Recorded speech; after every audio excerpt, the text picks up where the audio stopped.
Hello, everyone, and welcome to our 5th episode of Gil Harmonic on violinist.com. I'm Lori Niles.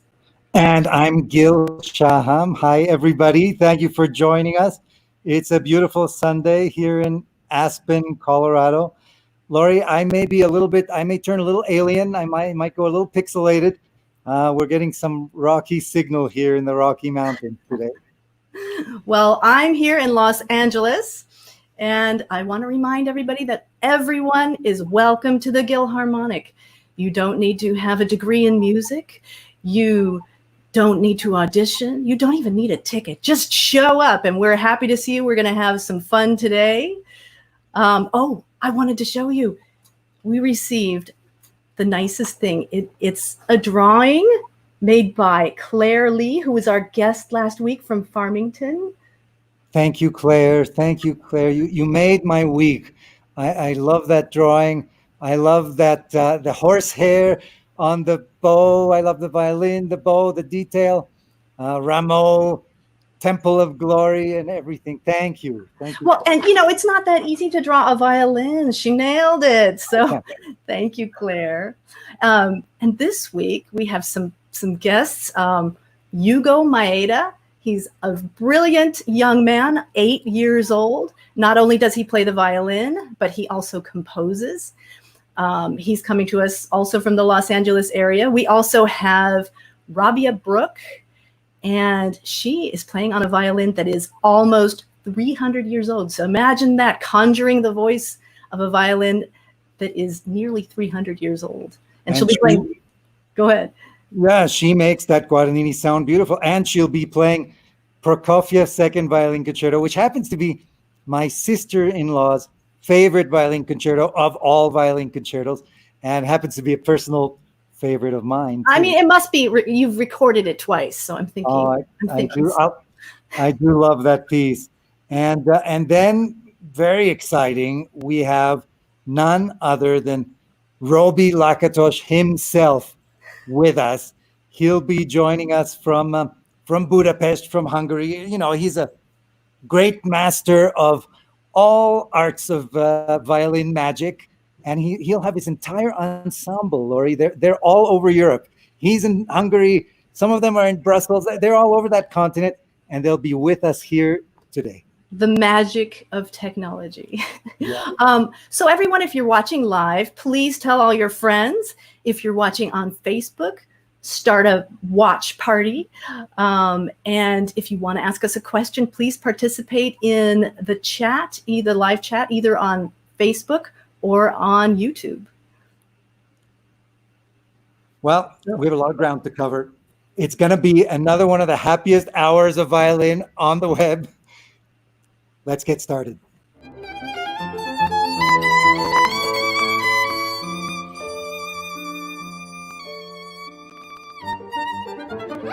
Our first guest is Yugo Maeda, and he's just 8 years old. He is a native of Japan, and at 8 years old, he's already a member of American Mensa. So he lives in Rancho Palos Verdes, California, and he is a student of Gail Girding Mellert. He also composes, and he's won a prize for a composition that he wrote for Itzhak Perlman and then presented to him. Yugo is going to play for us the Preludio from Bach's Partita in E major.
Very good.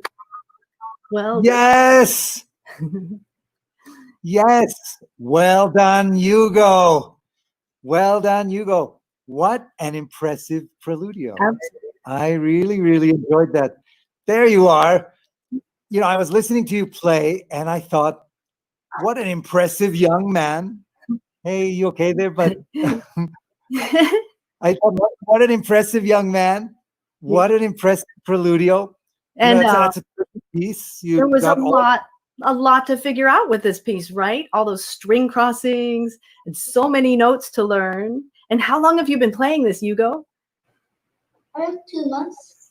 2 months. Wow. I've been playing this for like 30 years and I'm still practicing it, actually. Same here. Yeah.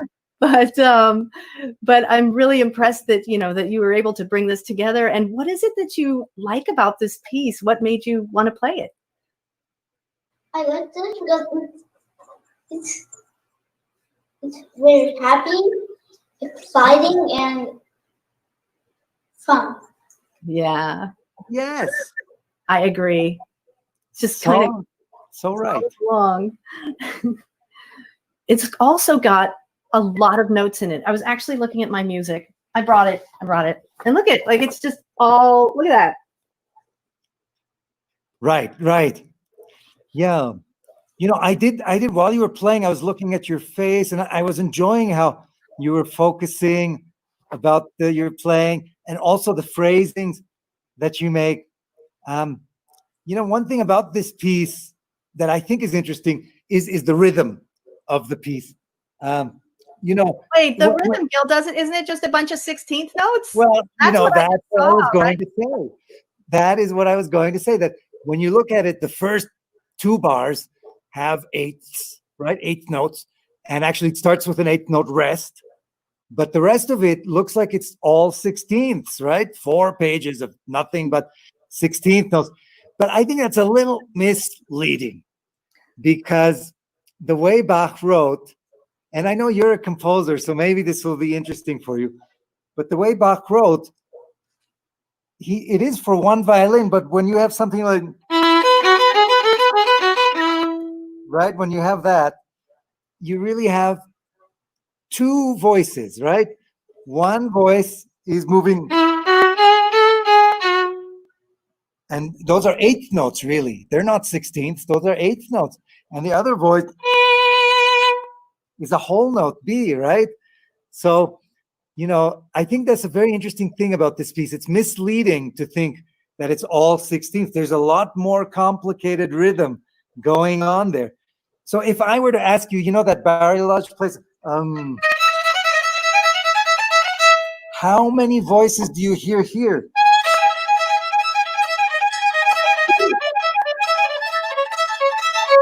That's right. Did I hear you say?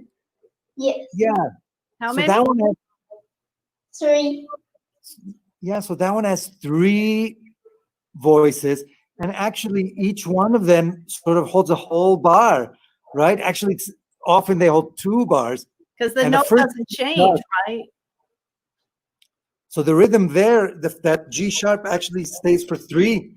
And so if I were to ask you about this passage, how many voices do you hear here?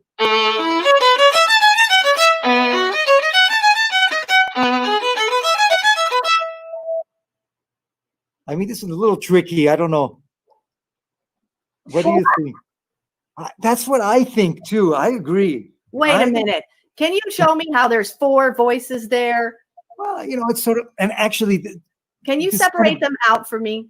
it's kind of the genius of Bach, because what he really does is he puts one voice per string. And I Hugo, think maybe maybe Hugo. Maybe can you Hugo show wants to show Lori? us. Yeah, Hugo, can you show Lori?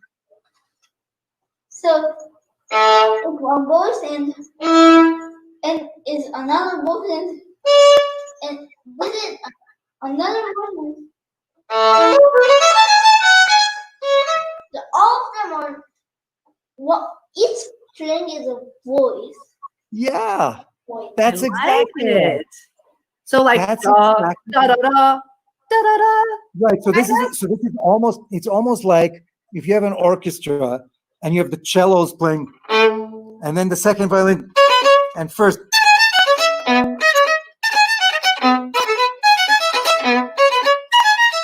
But he writes it all for one violin.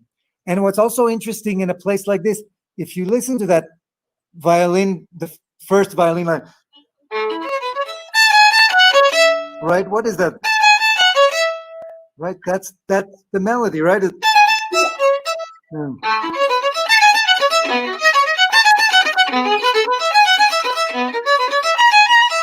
You keep hearing the melody.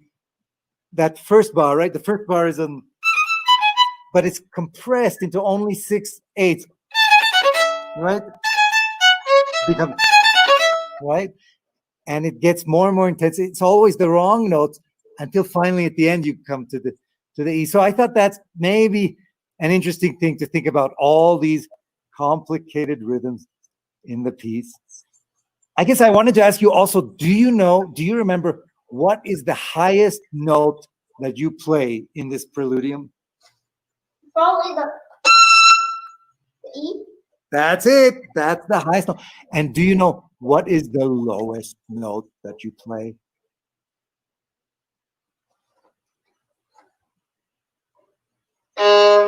Yes. Ooh, That's you are smart. That That's one was a exactly- harder one to figure out. That is exactly right. So, there is this cellist. His name is Yo-Yo Ma. Maybe you've heard of him.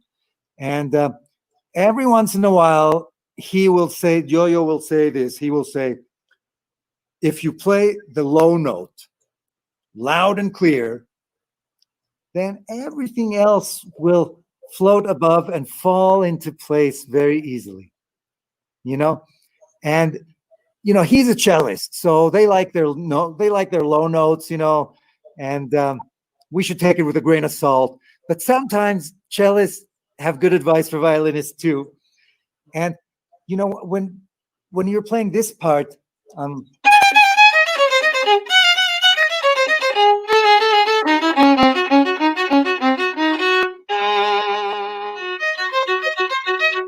right, we reach that lowest note of the piece.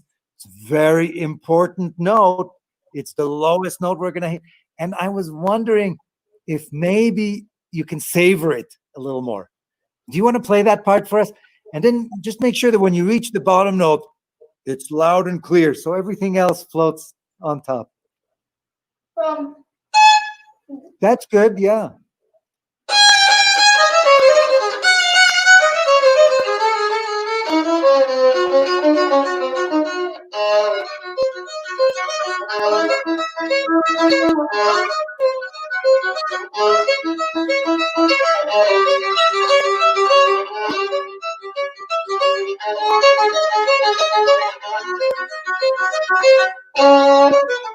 So good. I like it. It sounds really, Wow. really nice that way. Yeah. You know, now that you have some special notes and you are bringing out some really special notes in this piece, I was thinking one thing that you might do. Have you ever tried practicing this with? I have another prop. A metronome. yes. Have you? I think it's a great way to practice it. Sometimes people think that it might make you start sounding like a robot or something, or really mechanical. I like robots. What's wrong with robots? I love robots. Robots are awesome. Do you ever practice with a metronome, Gil? You know what? The truth is that I love practicing with the metronome. Really? It helps me. And you know what I find is that it gives me perspective. Things I wouldn't notice otherwise, I notice with the metronome. And also, oddly, if I have the metronome going, I'll practice more. Do you find that, Hugo? Do you find that you like using the metronome when you practice? Yeah. It makes me want to practice more. Oh, does it? Ooh. Oh. Well, I think you could do it in a lot of different ways. You could try playing this whole thing kind of slow, and then, really fast as well. But especially with this, it is so many 16th notes that, the other thing you may be interested in, I don't know if you've heard the other version of this piece that Bach wrote for organ and orchestra. It's in the 29th cantata. There's an orchestra version of this piece. Yeah, you may want to listen to that. My friend Avner Dorman, who's a wonderful composer, says he teaches orchestration with that piece. He says, look how you take a piece for solo violin and orchestrate it. He says this is the perfect lesson. But it's very interesting. You should check it out. Cantata number 29. And I think you will enjoy what you find. Would you like to help us by playing just the very end of that piece, that part that goes da da da da da da da da da da da, just to the end? Yeah. Yeah.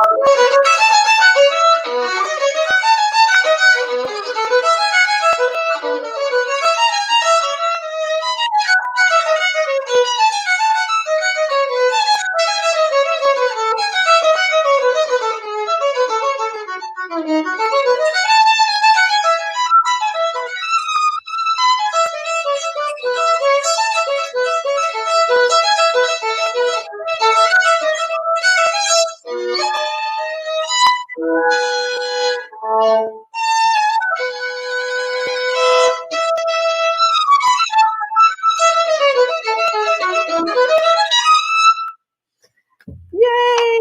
Thank you so much for joining us today, Hugo. It was so nice to talk to you. Keep up the good work. Thank you.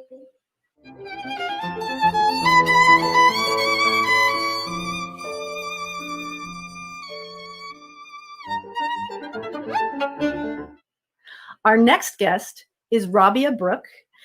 She's 19 and she just finished her freshman year at the Juilliard School, where she's studying with Catherine Cho. Before that, she studied with Desiree Roustrat. She'll be joining us from Chicago, and she's going to be playing some excerpts from Prokofiev's Concerto No. 2, the first movement.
Well done. Oh my goodness. So good. That sounds so beautiful, Rabia. And you just have such a wonderful feeling for that piece. It's so very, very haunting, and you're just pulling off all those technical things too. I loved your legato at the beginning. So beautiful. What a beautiful sound. Yeah. You were playing that Prokofiev by yourself and without any accompaniment, but you do have someone with you, and that's an interesting violin. Can you tell us a little bit about your violin? Sure. This is a Parma period Guadagnino from the 1740s that's been on loan to me since the end of January. And I've gotten to explore all of the colors that it has, and it has an amazing sound. So, Wow. Yes, it does. But a lot of that is what you're doing with it. You make it sound beautiful, Rabia. Yeah. You make it sound beautiful. How do you feel about this program? I'm so happy you chose to play this piece. I'm curious, why did you choose to play this one? I wanted to play something by a Russian composer, and I've always loved the exploration of these dark colors that the piece has, and at the same time, it's also very virtuosic. Yeah, well said. Very well put. You know, I want to get back to that dark thing. But before that, I have a very quick question for you. If you don't mind trying with me, you know that part that goes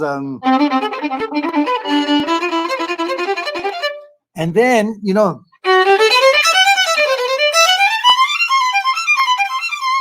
do you mind just playing that? Yes. And try when you make the crescendo, try to use more bow, you know?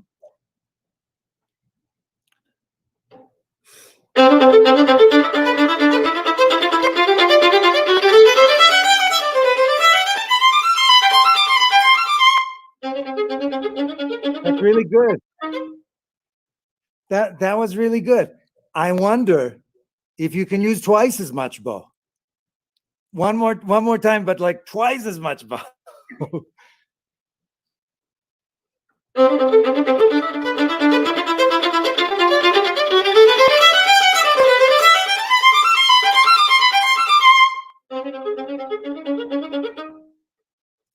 Yeah, I think that sounds great.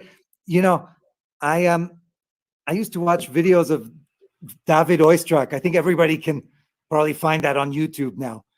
And I remember watching him play, you know, that piece, Chrysler variations on a theme by Corelli. You know that, Laurie?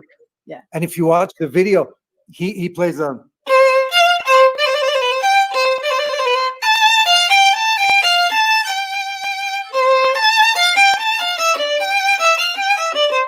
He uses the full bow on every single note.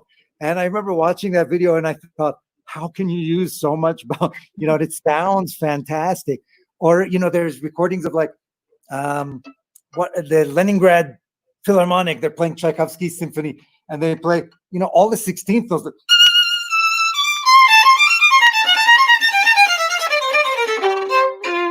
They use like a bow and a half for every note.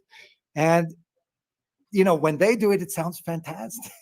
So anyway, I often say to people, please use more bow. People tease me. They're like, Gil, when you don't have anything to say, you say, try to use more bow.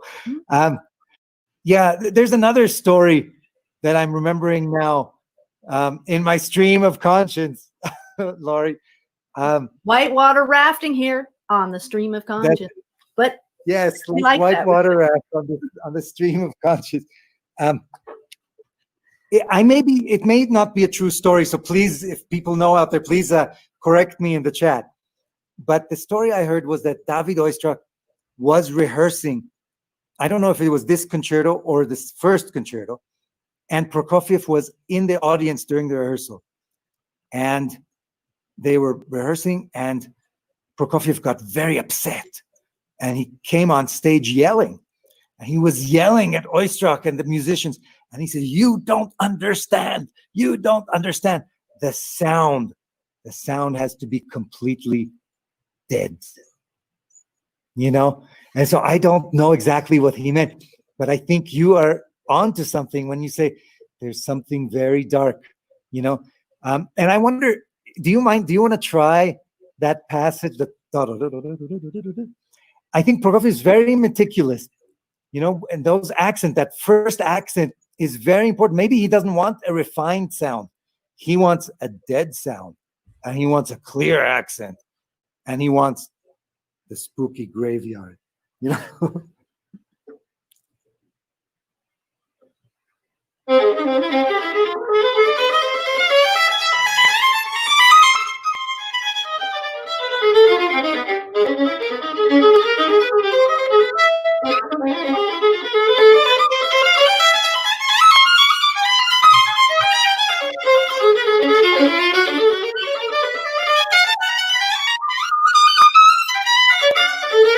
So good. So good. So good.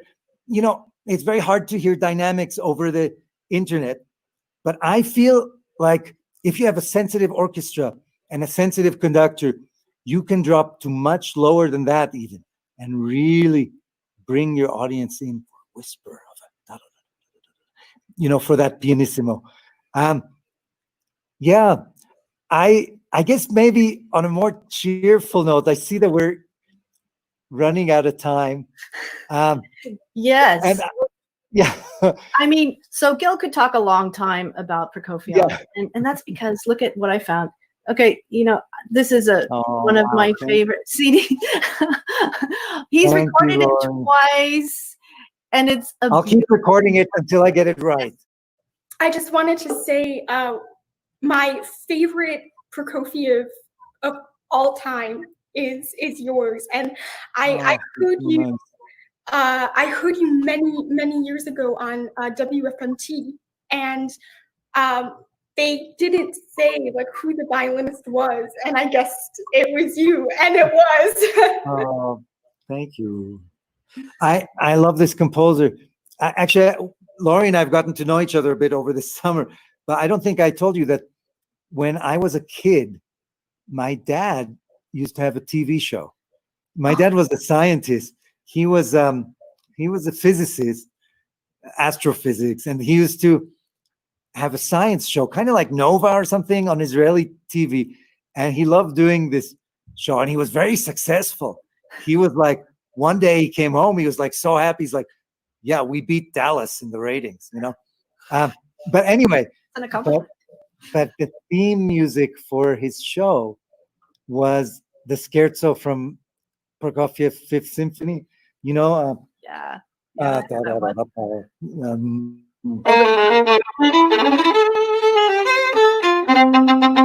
So it's That's I just love this composer. He's the most amazing composer.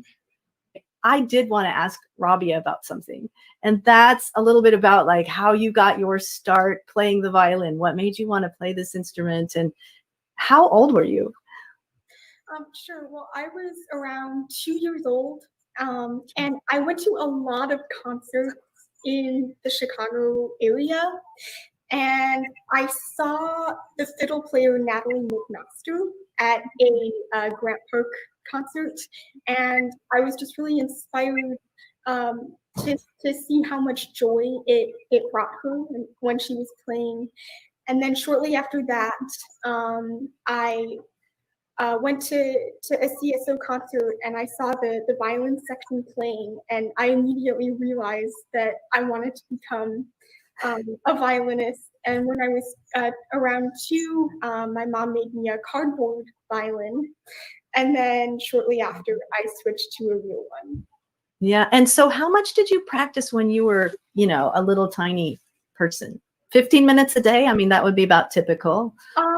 Well, when I was around 4 or 5, I practiced 6 hours a day. Wow. Now, is this because was your mother standing over you going, practice? No, it just came from the desire to just constantly play. So your mother was going, I think she's still playing in there. Right. Is that more like it? Well, Rabia, it is wonderful to have like a true lover of the violin here with us, and you play so beautifully. And I'm so glad that you have that wonderful instrument, because I know you're going to do so many wonderful things with it. Thank you for joining us, Rabia. Keep up the good work. Thank you.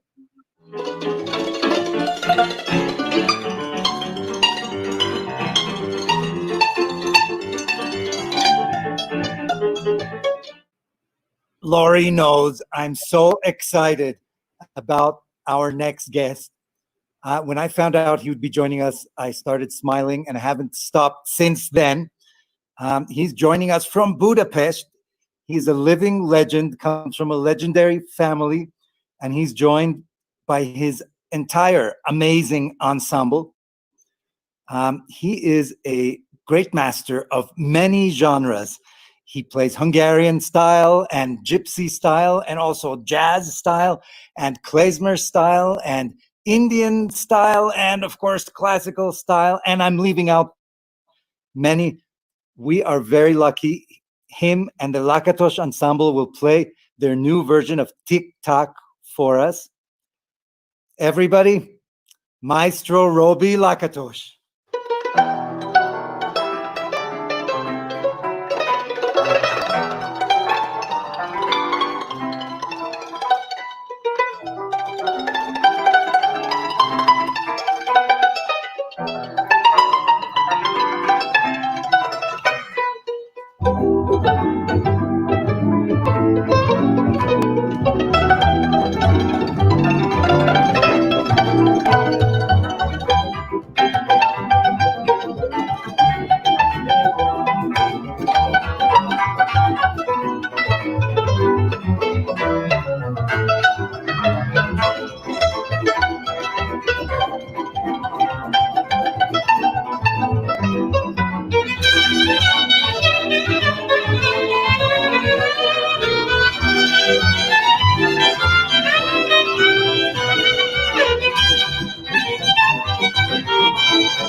Are just flying everywhere. That was amazing. And everybody, that was Robi Unbelievable. Lakatosh and the Lakatosh Ensemble. And I think every single person in that ensemble is just virtuoso player. So I feel- amazing. Hello. Hello, hi everybody. Hi. You know, it's so nice to see you. Thank Nice to see you. Thank you for joining us. Yes. And, Absolutely. you know, the thing that I am dying to ask about, Robi, if I can call you that, is how do you do that? Create that pizzicato, you know, where Yes. everywhere. Yes, famous. How? This is a pizzicato. Yes, it's like this.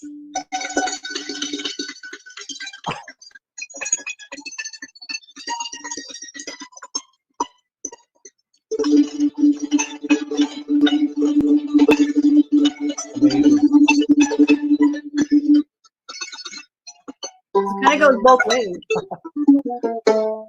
So it's very simple normally. Do So you kind practice of it? soft fingers and kind of going both Yeah. ways. It's only with 2 fingers Yeah. should make, and it's very important things with the first is very important, beginning with the second finger, like this. And like a number 8, Oh. like a number 8, and like this. Oh, wow. Oh, I see. Okay, everybody go back to the practice room. Wow. So this is the secret is only this number 8 movement. Now, is this something that you know you learned in music school? I don't think so. You know, is it something you made up or? No, it's mine. It's absolutely mine because when I was very young, I listened play Paco de Lucia, and I like it very much. So this the great guitar player, and I would like make similar with the violin. Right. For that, I try make something, and it was very interesting. Yeah. But now everybody's this is like a balalaika, very Russian still. But of course, the Russian music is very nice. It's beautiful. Well, and I wondered, you know, what have you been doing during this pandemic? Because I see that, you know, everybody was coming from a different place in this piece that you just played, and things are almost, you know, people are getting back together and playing concerts again where you are, I think. Yeah, everybody were at home, we recorded a lot of video like this, so home video, stay home. Yeah. And Yeah. it's very interesting because all my bands, so we are international. So the bass player, the guitar player, and one of the second violin player, he was play from Paris, and the bass and the guitar player was play from Brussels, and we were staying in Budapest. So it's very very interesting. What does TikTok mean? Sorry. What's the name of the song that you just played? TikTok. What? TikTok. This piece is never get out because it's a new CD. Yes.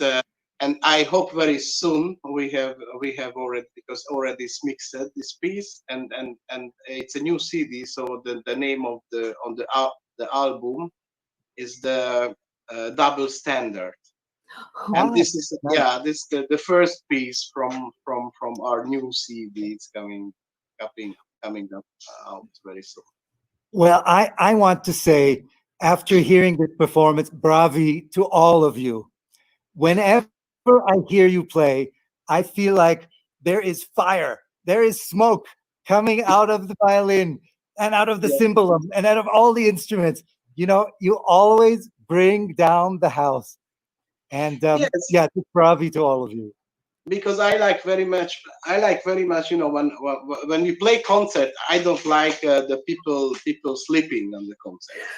So of course, so I prefer everybody dancing, and everybody had some special style. And for that, you know, our music, so the Hungarian gypsy music, it was named the cafe house music, you know.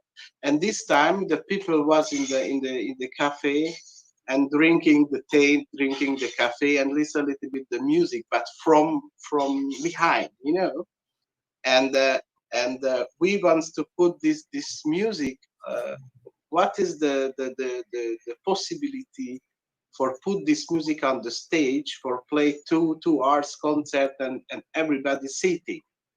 And Yes. for that we beginning play. So we mix this music, of course, with the jazz, and we mix it with some classical music, like basically, and play all kind of gypsy music, but not Hungarian gypsy music. So we have a lot of Balkan style, for example, or of course Russian, lot of Russian gypsy music style, and with all this element we make a mix. And after that, of course, this music, you know, because the name of this music, it's an unorthodox gypsy fusion music, but but this style, you know, it's never finished, because we have all the time we have some new elements.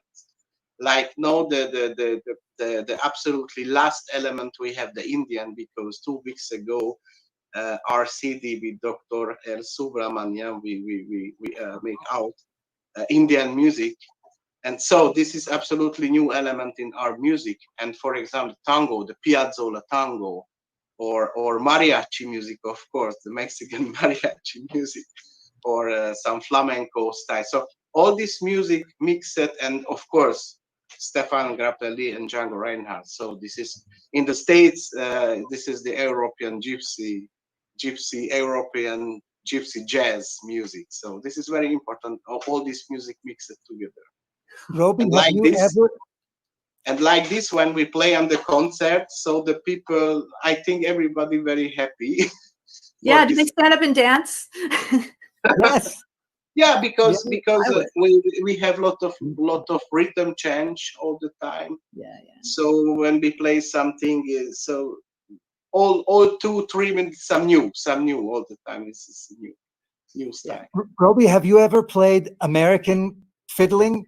Have you ever done American country bluegrass? Yes, of course I play. I was a festival in the States. Yes, I like it very much too. Yeah, of course. Well, we love having you here in the US too sometimes, you know. Yeah. Normally we have a tour in December. Oh, okay.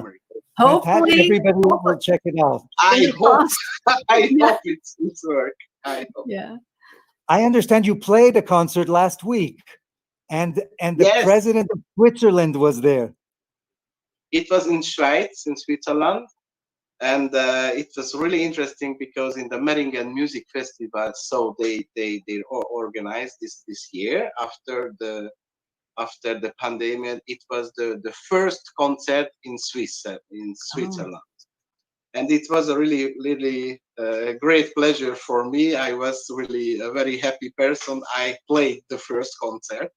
Yeah. And yes, the Switzerland Prime Minister, Madame, she was there, and so it was really nice. But normally 300 person is possible coming for the concert, and finally 800 people was on the concert. Wow. So, but now, they gave you something though, didn't they? Did they give you a gold Yes. bow? Because that's what I Yes. heard about. Do you have that gold bow with you? Because I want to see it. If you do. Yes, I received the Golden Bow Award in Switzerland. So it's normally every year they give for some violin. So for violin player. Last year it was for Leonidas Kavakos. All right. Okay. And 2 years ago I think it was Gidon Kremer and like this. So in one time, and this is the bow. Yay, So, show and tell. Okay, wait. Let's see. Can we see the gold? Oh, there, Kay. Oh, it's beautiful. And it has engraving too in the gold. Yeah. my name and Oh, the wow. golden bow Hold it and back a my- little. Yes. And Yeah, here- back up a little. Oh. This is the year. Oh, okay. It's maybe too close, but Sorry. yeah. Oh, wow. That's pretty. Wow. Beautiful. It's a Beautiful. beautiful bow.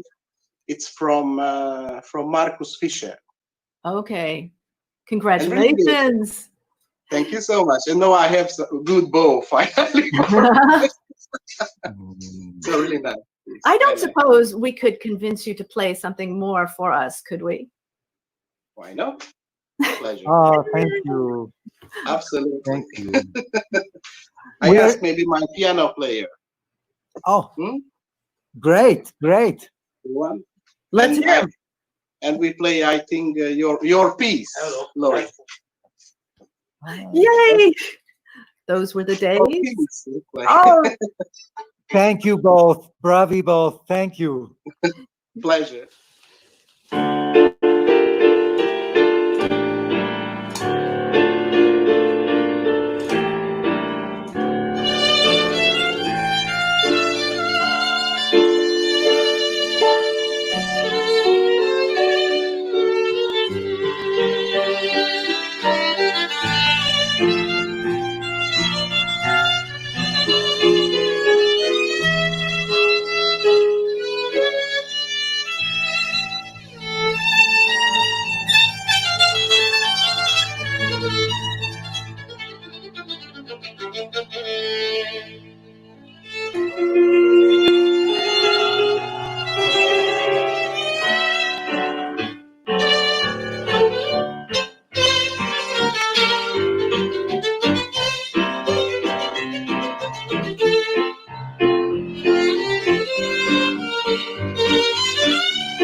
Wow, that was so amazing.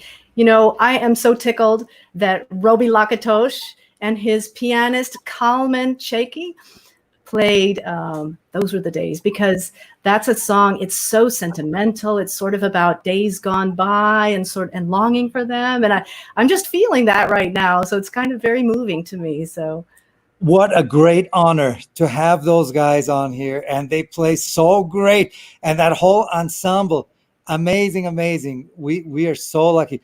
You know, the Lakatosh family has been inspiring people for generations. I think they said Liszt and Brahms, and you know, going back to the 1700s, the Lakatosh family has been inspiring the world. they go way, way back. Yeah. And they also, he's explored so many different kinds of folk music and, just I music love that from various sound, countries. this kind of traditional instrument sound. I love that. Yeah. And what it makes, what makes me think of, Gil, when you were doing the Prokofiev, when you first recorded your most recent recording of the Prokofiev, we did a little interview and you talked about how much folk music was in that. And then I saw you play it at the LA Phil Live. And,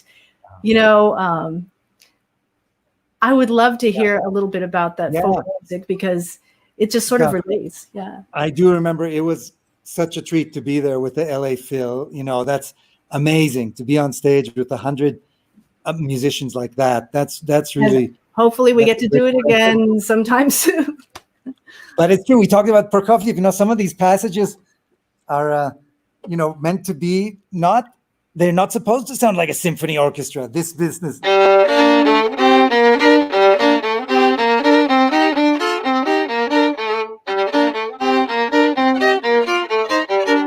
That's like the Ukrainian traditional accordion. This is the portion of the program where I mispronounce foreign words. It's the bayan. I think that's how you say it.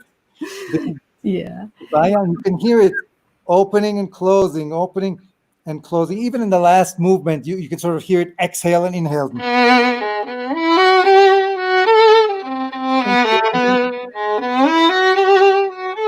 You know, very traditional. And also the first violins in the first movement, It's almost like Roby, but not the exactly. Great. Balalaika band. So yeah, absolutely. A lot of traditional instruments in the Prokofiev Violin Concerto as well. I mean, it all kind of goes around, everybody's music is everybody's music. It all kind of comes together. And we were so lucky that Rabia played it, and young Hugo. Yeah, thank you both for joining us today. Yeah. And then next week, I hope everybody's going to be back for next week, because we've got some treats for you next week. We have Kelly Hall Tompkins, who for 13 months, she was the fiddler in Fiddler on the Roof on Broadway. So that's going to be fun to talk with her about that. And she's going to play some pieces from Fiddler. And some students, Jasmine Lee and Samantha Washeka. So we'll be back next week. Looking forward. Yeah. And so make sure that you don't miss us. Subscribe to violinist.com's YouTube channel.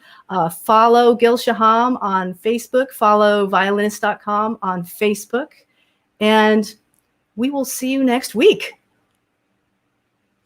Bye, everybody. Thank you.